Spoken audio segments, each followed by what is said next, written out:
மகர ராசிக்கு வந்து பார்த்தீங்கன்னா, குரு பகவானுடைய செயல்பாடுல 6ஆம் இடத்துல குரு அமர்ந்திருந்தாலுமே, ஒரு அற்புதமான ஆற்றலையும், செயல்பாடுகளையும் குரு பகவான் குடுக்க போறார். அதாவது குரு வந்து பார்த்தீங்கன்னா 3க்குரியவர், 12க்குரியவராக காலபுருஷன் ராசிக்கு வர்றாரு. ஸோ மகரத்துக்கு 3, 12க்குரியவன் 6ஆம் இடத்துல அமர்றது ஒரு அற்புதமான காலம் தான்.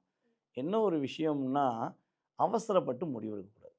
யாருக்காவது போய் நான் வந்து உனக்கு பிரச்சனையா? நான் எப்பவுமே மகர ராசிக்காரங்களுக்கு இயல்பாகவே இந்த குணம் இருக்கும். யாருக்காவது ஒரு பிரச்சனைன்னா நம்ம போய் ஹெல்ப் பண்ணிருவோம். நம்ம பையன் தானே, நம்ம சொந்தம் தானேன்னு சொல்லி போய் வாண்டடா போய் என்ன பண்ணுவாங்க, ஹெல்ப் பண்ணிருவாங்க. ஹெல்ப் பண்ணிட்டு தான் அவங்க நெறைய நேரங்கள்ல மாட்டிக்கிட்டு முழிச்சுக்கிட்டு இருப்பாங்க. அதுவும் இந்த மகர ராசியில திருவோண நட்சத்திரக்காரங்க இருக்காங்க பார்த்தீங்களா, அவங்க வாண்டடா போய் நான் இந்த வடிவேலு ஒரு படத்தில ஏறி போவாரு பார்த்தீங்களா, நானும் ரவுடி தான், நானும் ரவுடி தான்னு. அதே மாரி இவங்க என்ன பண்ணுவாங்கன்னா, நான் உனக்கு ஹெல்ப் பண்றேன், நான் ஹெல்ப் பண்றேன்னு போய் நிப்பாங்க. அவங்க பக்கத்துல இருக்கவங்க என்ன பண்ணுவாங்கன்னா, அவங்களுக்கு தேவையான விஷயம்லாம் வாங்கிட்டு இவங்க தள்ளி விட்டுருவாங்க.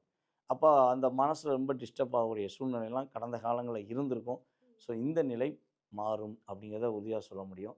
குரு பகவானுடைய செயல்பாடு மே மாசத்துக்கு மேல இவங்களுக்கு வந்து வெளிநாடுக்குரிய யோகங்கள், வெளிநாட்ல போய் லாபங்கள் சம்பாதிக்கக்கூடிய ஆற்றல்கள் உண்டு.